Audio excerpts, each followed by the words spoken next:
चलिए, आज का जो टॉपिक है बीपीएससी 69 के लिए अति महत्वपूर्ण टॉपिक है और 68 के लिए भी। जो लोग मेंस में बैठेंगे इस बार 68 मेंस में और जो लोग 69 प्री में बैठेंगे, उन दोनों के लिए यह टॉपिक अति महत्वपूर्ण है, क्योंकि इस तरह के प्रश्न आपको वहाँ पर देखने को मिलेगा। तो सबसे पहले मेंस के जो प्रश्न इधर विगत कुछ वर्षों में पूछे गए हैं संथाल विद्रोह से या जनजातीय विद्रोह से, वो आप देखिए क्या क्या पूछे गए हैं। तो सबसे पहला यहाँ पे जो प्रश्न पूछा गया है कि बिहार में संथाल विद्रोह 1855 से 56 के कारणों और परिणामों की विवेचना करें।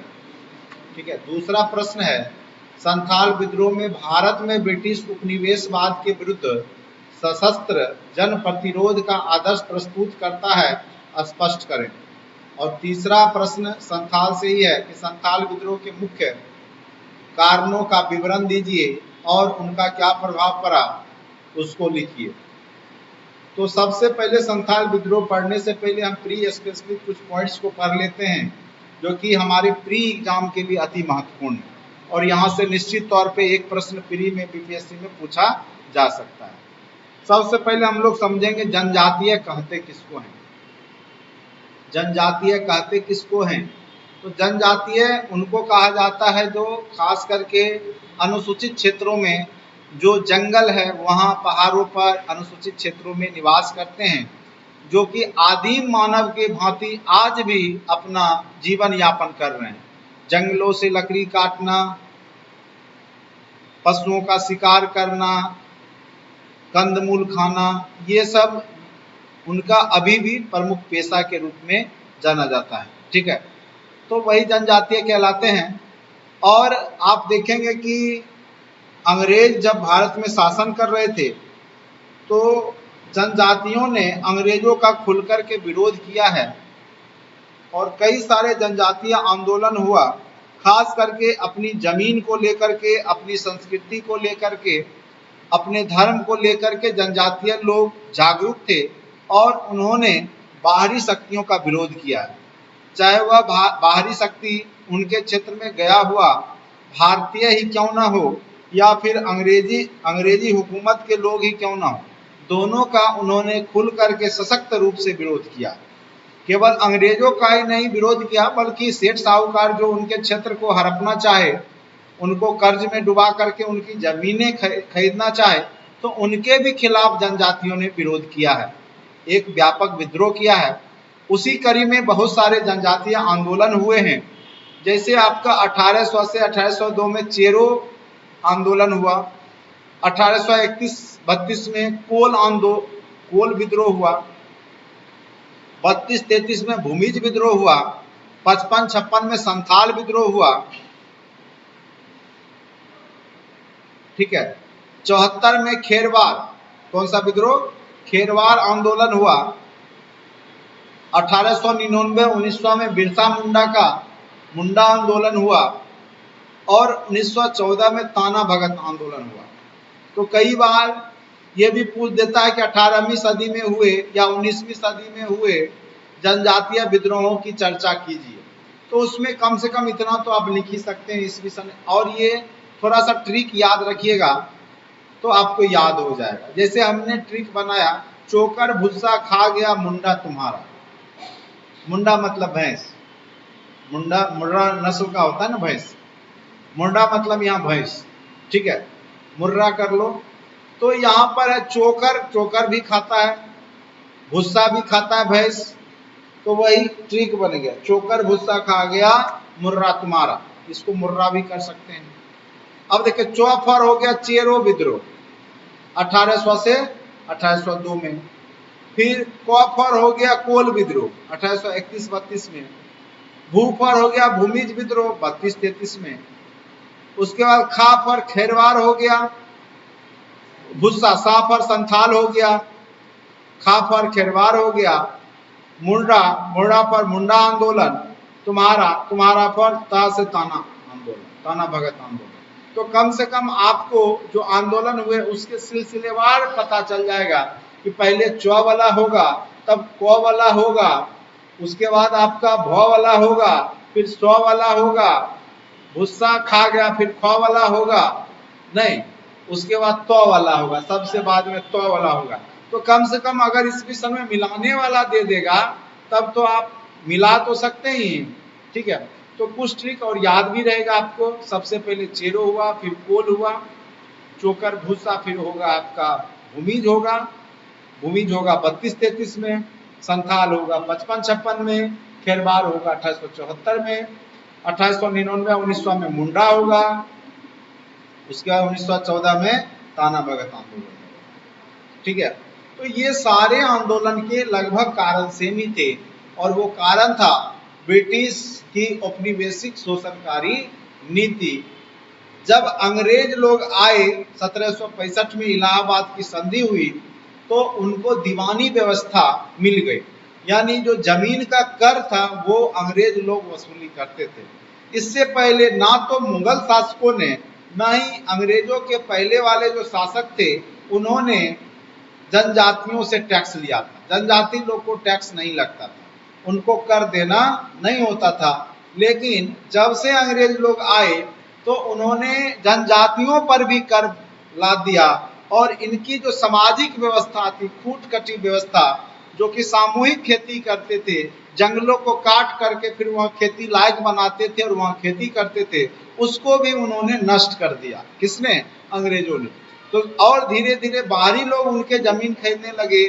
टैक्स जब नहीं पूरा करते थे तो वो लोग ब्याज पर कर्ज लेते थे साहूकारों से। सेठ साहूकार उसके बदले में 5 से 50 गुना 500 गुना तक उनसे जो है धन वसूली करते थे, उनको बेगारी खटवाते थे। उनके जो ईश्वर थे, जो उनके भगवान थे, उनको जो है निंदा करते थे। क्रिश्चियन धर्म में आ जाओ, इस तरीका से वो लोग अंग्रेज लोग उनका शोषण करने लगे थे।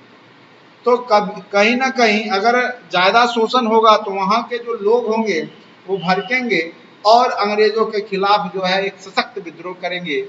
उसी दौर में आपका जो है संथाल विद्रोह 1855-56 का जो विद्रोह है, अंग्रेजों के खिलाफ जनजातियों का महत्वपूर्ण पहला सशक्त विद्रोह, ठीक है, पहला सशक्त विद्रोह। यानी यहाँ पर बहुत धन बल के साथ यहाँ पर जो है संथालों ने अंग्रेजों का विरोध किया। हालांकि अंग्रेज को हरा नहीं पाए, लेकिन कुछ हद तक उन्होंने अपनी जो मांगे थी उसको पूरा करवा लिया, उसको मनवा लिया, ठीक है। तो अब सबसे पहले भूमिका में क्या लिखेंगे, जो हमने लिखा है देखिए क्या है, और शॉर्ट में ही, ज्यादा लेदी शब्द का प्रयोग नहीं करना है मेंस राइटिंग में। और प्री में तो यहाँ पूछेगा कब हुआ, 1856 में हुआ। जैसे ये संथाल विद्रोह, कौन कौन से नेता थे, तो 4 इसके नेतृत्व करता थे, सिद्धू कान्हू, चांद, भैरव। ये भी प्रश्न कई बार पूछा गया है, ठीक है, सिद्धू कान्हू, चांद और भैरव। और किस क्षेत्र में हुआ तो आपको पता ही होगा कि किस क्षेत्र में होगा, यहाँ पे अच्छे से आपको वहां पर दर्शाया गया है, और क्या क्या कारण थे उसको भी यहाँ पर आप दिखा सकते हैं, ठीक है।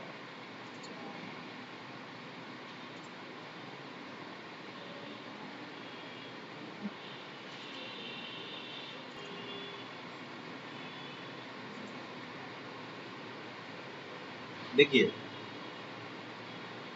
यहाँ तक हो गया। सबसे पहले भूमिका में क्या लिखना है वो देखिए। ब्रिटिश शासन की औपनिवेशिक शोषणकारी नीतियों के फलस्वरूप भारत की सामाजिक, आर्थिक और राजनीतिक व्यवस्था में आमूल चूल परिवर्तन हुए, जिसके परिणाम स्वरूप ब्रिटिश सत्ता के विरुद्ध अनेक विद्रोह हुए। इसी विद्रोह के क्रम में जनजातियों के द्वारा तत्कालीन बिहार और झारखंड के क्षेत्र भागलपुर से राजमहल की पहाड़ियां, जिसको कि दमन एकोह के नाम से भी जाना जाता था। संथाल विद्रोह किस क्षेत्र में हुआ? दमन एकोह, याद रखना है, यह पूछ सकता है किस क्षेत्र में हुआ, तो दमन एकोह है कहाँ पे, तो भागलपुर से लेके झारखंड के राजमहल की पहाड़ियों के बीच में, जहां पर निवास करने वाले जनजातियों ने 1855-56 ईस्वी में अंग्रेजों के विरुद्ध एक सशक्त विद्रोह किया, जो संथाल विद्रोह के नाम से जाना जाता है, जिसके प्रमुख नेतृत्वकर्ता सिद्धो, कान्हू, चांद और भैरव 4 भाई थे, ठीक है। तो ये याद रखना है। और ये आपका जैसे यहाँ भागलपुर होगा यह एरिया, और इधर आपका जो झारखंड है तो इधर, तो ये सब एरिया में यह संथाल विद्रोह देखने को मिला था। कारण क्या है? इस विद्रोह के कारणों को विभिन्न संदर्भों में देखा जा सकता है। क्या क्या कारण थे? तो सबसे पहला आर्थिक कारण, धार्मिक कारण, तत्कालिक कारण, सामाजिक कारण, ठीक है। तो विभिन्न कारणों को हम लोग यहाँ पर देख सकते हैं। उसके बाद आपका सामाजिक कारण, उसके बाद आपका क्या है? राजनीतिक कारण, ठीक है। तो ये सभी कारणों को आप लोग लिखेंगे। अब देखिए आर्थिक कारण क्या है। दीवानी व्यवस्था के प्रभाव से क्या हो गया था कि भू राजस्व दर 3 गुनी हो गई थी। ये दोनों एक ही लाइन में है। उसके बाद सामूहिक खेती के जगह क्या हो गया था? व्यक्तिगत खेती। पहले ये लोग मिलजुल करके समूह में खेती करते थे, लेकिन अंग्रेजों ने टैक्स लेने के लिए सबको कहा भाई अपने अपने नाम से टैक्स दो और अपना अपना अलग अलग खेती करो, सामूहिक हम टैक्स नहीं दे। साहूकार महाजन जब अंग्रेज टैक्स लेते थे नहीं दे पाता था तो उसकी जमीनें जो है अंग्रेज हड़प लेते थे। तो साहूकार से वो लोग कर्ज लेने जाते थे, तो कर्ज का जो है ऊंची ब्याज दर पर जो है साहूकार कर्ज देते थे। ये आर्थिक कारण था। उसके बाद वन क्षेत्र में कानून भी बना दिया था अंग्रेजों ने, और कानून के तहत कहा गया कि ना ही आप लकड़ी काट सकते हैं, ना ही जंगली जो जानवर हैं रेड सूची में जो हैं उसको आप शिकार भी नहीं कर सकते। तो इन लोगों को लगा कि मेरा जो अधिकार क्षेत्र था वन, उस पर भी इन लोगों ने कब्जा कर लिया। उसके बाद उस समय पटरी बिछाया जा रहा था ट्रेन का, तो अंग्रेज लोग उन लोगों से बेगारी खटवाते थे, मतलब काम करवा करके पैसे नहीं देते थे। उसके बाद वहां की जमीनें बाहरी लोग जो दिक्कू कहलाते थे उनको दे दी जाती थी। तो ये भी जनजातीय लोगों के लिए सहने योग्य बात नहीं थी। तो ये सारे आर्थिक कारण जो थे वो जनजातियों के अंदर में विद्रोह की भावना को पैदा किए। धार्मिक कारण के रूप में 1813 का चार्टर एक्ट है, जिसके तहत अंग्रेजों को खुली छूट मिल गई कि वह भारतीय क्षेत्रों में अपने धर्म की प्रचार कर सकते थे और यहाँ के लोगों को धर्म बदल भी सकते थे। यानी यहाँ के लोग जो भी हिंदू थे या अन्य धर्म के थे तो उसको वो लोग ईसाई में कन्वर्ट करने लगे, धर्म परिवर्तन करवाने लगे। तो ये बहुत बड़ा समस्या था, और वो लोग अपने क्रिश्चियन धर्म को महान बताते थे और इनके जो धर्म थे जनजातियों के उसकी निंदा करते थे। तो एक धर्म परिवर्तन का भी मुद्दा है, ये भी धार्मिक कारण में आप लिख सकते हैं। तो ये दोनों कारणों को लिख करके डिस्क्राइब कर देंगे। तीसरा आपका तत्कालिक कारण, मामूली चोरी के मामले में भी जनजातियों को गिरफ्तार किया जाता था और किया गया था, जो कि एक मेन मामूली कारण बना। एक छोटा सा चोरी कोई हुआ और उसमें जनजातियों की गिरफ्तारी हुई और उसको मारते मारते अधमरा कर दिया। किसने? पुलिस ने, पुलिस वालों ने। यह बात जो वहाँ के जनजातीय लोग थे उनको अच्छा नहीं लगा, क्योंकि पहले से मौका की तलाश में थे। इन्होंने क्या किया, इन जनजातियों ने, जो दरोगा ने यह काम किया था महेश लाल, उसकी जाकर के इन लोगों ने हत्या कर दी। ठीक है। उसके बाद क्या हुआ कि हत्या जब हुई दरोगा का, तो दरोगा के हत्या के नाम पे संथालों को गिरफ्तार किया जाने लगा भारी संख्या में, और उनको ले जा करके अंदर में बहुत टॉर्चर किया जाता था, मारा पीटा जाता था। तो धीरे धीरे और ये लोग जो है क्रोधित हुए, जनजातीय जो संथाल लोग थे। उसके बाद सामाजिक कारण में आप लिख सकते हैं सामूहिक जो इनकी मांझी व्यवस्था थी, या उसको खूटकटी भी व्यवस्था कहा जाता था। तो जो सामूहिक मांझी व्यवस्था थी जिसके तहत ये लोग खेती करते थे, अंग्रेजों ने उसको समाप्त कर दिया।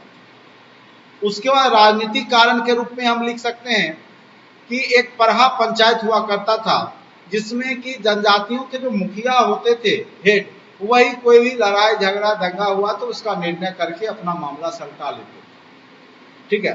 तो अंग्रेजों ने ये परहा पंचायत की मान्यता रद्द कर दी। परहा पंचायत में कोई नहीं जाए, जो भी मामला होगा कोर्ट कचहरी जाना होगा। और जो है जनजातीय लोग को कोर्ट कचहरी को समझ में आता नहीं था उतना, चूंकि पढ़े लिखे नहीं होते थे, तो इनका शोषण जो है दरोगा पुलिस जो भी थे वो कर लेते थे। और फिर पुलिस द्वारा जो था, जो पैसे वाले लोग होते, आज भी आप देखिएगा पुलिस उसी का बात सुनता है, ये कोई नया बात तो है नहीं। तो जो साहूकार थे, जो बाहरी लोग थे, पढ़े लिखे थे, तो पुलिस भी उसी का बात सुनते थे, जनजातियों की बात को नहीं सुनती थी, उसको नीचा दिखाती थी, उसको मारती पीटती थी। तो ये भी राजनीतिक कारण में आप लिख सकते हैं। अब देखिए आंदोलन का प्रारंभ कब हुआ। 30 जून 1855 को 400 गांवों के लगभग 6000 संथाली जो उस क्षेत्र में रहते थे, वो एक जगह का नाम था भगनाडीह, भगनाडीह में एकत्रित हुए। और उनका उद्देश्य क्या था, जो बाहरी लोग थे उसको भगाना और ब्रिटिश प्रभाव को समाप्त कर नए एवं धर्म का राज स्थापित करना। ये जो सिद्धू कानू चांद भैरव जो नेतृत्व करता थे, इन्होंने ही वहां पर मीटिंग बुलाया, जो आसपास के 400 गांव के लगभग 6000 संथाली लोग वहां एकत्रित हुए और सबने निर्णय लिया कि बाहरी लोग और अंग्रेजों को यहाँ से अपने क्षेत्र से भगाना है और अपना राज यहाँ पर स्थापित करना है, संथाली राज। साथ ही सिद्धू कानू ने संथालों के लिए स्वशासन की बात की तथा विद्रोह को धार्मिक आधार प्रदान करते हुए घोषणा किया कि उन्हें अपने ठाकुर जो उनके देवता, देखो अब इसको इन्होंने संथाल विद्रोह को धार्मिक आंदोलन से जोड़ा, ठाकुर बोंगा देवता के दर्शन हुए हैं और उनको जिन्होंने दिकुओं तथा विदेशी सत्ता को भगाने का आदेश दिया है। यानी ये क्या बोले सिद्धू और कानू कि हमको रात में ठाकुर बाबा जो बोंगा बाबा हैं उनका दर्शन हुआ है और उन्होंने हम भाइयों को आदेश दिया है कि जो बाहरी लोग हैं उसको भगा दे। अब बताइए कितना ये लोग जनजातीय लोग, मतलब कह सकते हैं कि उतनी समझदारी नहीं थी, तभी तो किसी के बात को मान रहे थे, ठीक है, सीधे साधे थे। अब ये बोल दिया, लोग मान लिए कि इसको भगवान का दर्शन हुआ होगा और उन्होंने आदेश दिया होगा। तो शुरुआत में इन्होंने जो विद्रोह हुआ दमन एक कोह क्षेत्र में ही हुआ, आगे चल करके भागलपुर से धनबाद विद्रोहियों की संख्या लगभग 6000 से कितनी हो गई, 60,000। अब पूरे क्षेत्र में धनबाद तक यह फैल गया, ठीक है। इनका प्रमुख गतिविधि क्या था, जमींदार और महाजन पर भी हमला, जो इनको ब्याज पर देता था जमींदार और जो शोषण करता था, बेगारी कटवाता था, इनके जमीन को हड़पता था, उस पर हमला। सरकारी संस्थान जैसे रेलवे हो गया, पुलिस स्टेशन हो गया, डाकघर हो गया, उसको तोड़ना, उसको जलाना, ठीक है। तो ये सब एक्टिविटी वहां पर ये लोग करना शुरू कर दिए। लेकिन अंग्रेज जो है चुपचाप तो बैठेगा नहीं। तो यहाँ पर देखेंगे कि अब अंग्रेज लोग क्या करेंगे कि उस क्षेत्र में क्या किए कि मार्शल लॉ लागू कर दिया और मेजर बारो के नेतृत्व में विद्रोह दमन हेतु 10 टुकड़ी भेजी गई, ठीक है, किंतु उसे असफलता हाथ लगी, उससे कंट्रोल नहीं हुआ। उसके बाद कैप्टन अलेक्जेंडर और लेफ्टिनेंट थॉमसन उस क्षेत्र में एक बड़ी सेना के साथ जाते हैं और चारों ओर से पूरे संथाली क्षेत्र को घेर लेते हैं, ठीक है। और यहाँ पर निर्मम रूप से यहाँ पर हत्या किया गया, क्योंकि वो लोग तलवार, भाला, बर्छी के सहारे युद्ध कर रहे थे। इनके पास तकनीक हथियार था, नए नए हथियार थे, राइफल्स था, बम था, लेकिन ये जो थे निहत्थे या फिर गुलेल से या तीर से या धनुष से, तो कब तक सामना कर सकते थे अंग्रेजों का। उसके बाद इनके पास जो था प्रशिक्षित सेना होती थी अंग्रेजों के पास।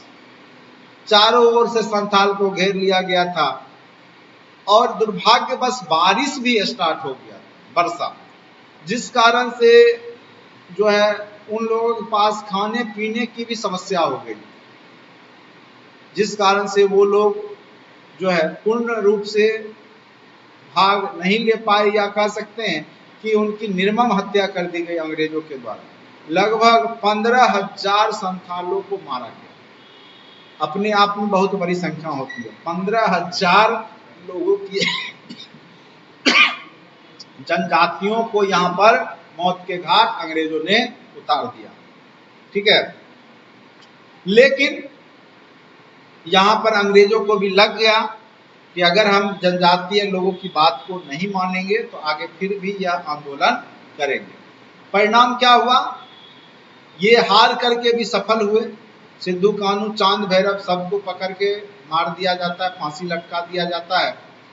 परिणाम क्या हुआ, आने वाले राष्ट्रीय आंदोलन के लिए एक तो ये प्रेरणा स्रोत बन गया कि देखिए एक जनजातीय लोगों ने अंग्रेजों का किस प्रकार से विरोध किया, नेतृत्व करके उन्होंने किया। फिर संथाल परगना एक जिला भी बनाया गया जो कि नन रेगुलेशन जिला के रूप में, यानी वहां पर जो था जनजातियों को अधिकार क्षेत्र दिया गया और वहां पे जो सरकारी कार्यवाही था तो लोकल गवर्नमेंट के द्वारा यानी लोकल लोगों के द्वारा ही होता था। संथाल परगना काश्तकारी कानून लगाया गया। अब ग्राम प्रधान को ही ग्राम का अधिकारी और पुलिस संबंधी अधिकार दिया गया, यानी उसके लिए अब अलग से जो बाहरी पुलिस और अधिकारी की जरूरत नहीं थी, या उनको हटा दिया गया और वहां का लोकल जो मुखिया होता था उसी को वह पावर दे दिया गया। और फिर मांझी व्यवस्था जो है उसको पुनः बहाल की गई, जो सामूहिक रूप से खेती करते थे। ठीक है, तो यह आंदोलन में ये लोग असफल होकर के भी अपनी जो डिमांड थी उसको मनवाने में ये लोग सफल रहे। अब देखिए यहाँ पर विशेषता के रूप में, अगर हो सकता है कई बार केवल विशेषता पूछ देता है, तो विशेषता में अब ये नहीं कि पूरी कहानी लिखने लगेंगे। विशेषता में आप उसको कई भागों में बांटिएगा, विचारधारा के स्तर पर, उद्देश्य के स्तर पर, नेतृत्व के स्तर पर, संगठन के स्तर पर, कार्यक्रम के स्तर पर और जन सहभागिता के स्तर पर। विचारधारा एक निश्चित विचारधारा थी। देखिए उद्देश्य एक निश्चित उद्देश्य था, बाहरी लोगों को अपने क्षेत्र से निकाल करके स्वशासन स्थापना। नेतृत्वकर्ता यहाँ आपका चार भाई जो था वो 6000 संथालों को भगनाडीह में एकत्रित कर लिया, फिर 6000 से 60,000 हो गई वो लोग। कार्यक्रम के स्तर पर भी विभिन्न प्रकार के सामाजिक, धार्मिक, सांस्कृतिक कार्यक्रम पे उन्होंने जोर दिया था। विचारधारा हिंसा पर विशेष ध्यान, हिंसात्मक गतिविधि किए, तीर, धनुष, भाला, बर्छी आदि का व्यापक प्रयोग उन्होंने किया। जन सहभागिता तो देखे ही 600 से कैसे यहाँ पर 6000 से कैसे 60,000 हो गए। ठीक है, 6000 से 60,000 होना। उसके बाद समीक्षा, इस प्रकार हम पाते हैं कि संथाल विद्रोह अपनी कुछ सीमाओं के बावजूद भी एक संगठित एवं सशक्त जनजातीय विद्रोह था जिसने आने वाले राष्ट्रीय आंदोलनों को प्रेरित किया तथा संथालों के हार के बावजूद कई कानून अपने हक में उन्होंने बनवाए। अब देखिए कीवर्ड में कितना याद रखना, बस कीवर्ड ये 5 लाइन याद रखिएगा, आप अच्छे से अब कहानी लिख सकते हैं मेंस में। सबसे पहले विद्रोह का समय 1855 से 56, स्थान कहाँ पे हुआ, भागलपुर से राजमहल की पहाड़ी। नेता कौन था, सिद्धू कान्हू, चांद और भैरव। पिता का भी नाम अगर लिख सकते हैं चुन्नू मांझी तो लिख सकते हैं। आंदोलन प्रारंभ हुआ 30 जून 1855 को, स्थान भगनाडीह, तत्कालिक कारण दरोगा महेश लाल की हत्या। तो यही कहानी है, बाद बाकी तो आप बना के लिख ही सकते, मेन फैक्ट इतना ही है। उतना जो आपको हमने पढ़ाया, इतना कहानी बताया, उसका आप 4 लाइन में ही याद कर सकते हैं। बस बाद बाकी आपको कहानी बनाना है और कहानी आप अच्छे से समझ चुके हैं, तो बस ये 4 लाइन ये। और विद्रोह का दमन करता कौन था, पहले मेजर बार हो गए 10 टुकड़ी लेकिन वो हार गए, फिर कैप्टन अलेक्जेंडर और लेफ्टिनेंट थॉमसन गए, तो उन्होंने क्या किया कि पूरे को घेर लिया और लगभग 14,000 से 15,000 के बीच में वहां पे मारे गए। बस यही तो निष्कर्ष है, फिर जो है लिख देना है। तो इस प्रकार आप आसानी से संथाल विद्रोह को लिख सकते हैं और बहुत ही अच्छे मार्क्स आपको मिलेंगे इसमें, नो डाउट। तो यहाँ पर जो है बस फैक्ट याद रखना है, जो जो कब हुआ, कहाँ हुआ, कौन कौन नेतृत्व करता थे, जगह का नाम क्या था, तत्कालिक कारण क्या था। इन सब तथ्य को अगर आप लोग अच्छे से लिखते हैं तो बेहतरीन आपके कम से कम तो 24-25 नंबर आपको दे ही दिए जाएंगे।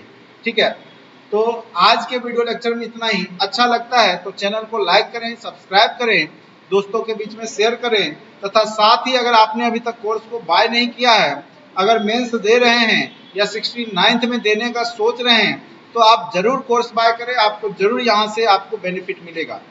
ठीक है, लिंक को डिस्क्रिप्शन बॉक्स में दे दिया गया है, ऐप के माध्यम से आप कोर्स को बाय कर सकते हैं। आज के लिए इतना ही, धन्यवाद।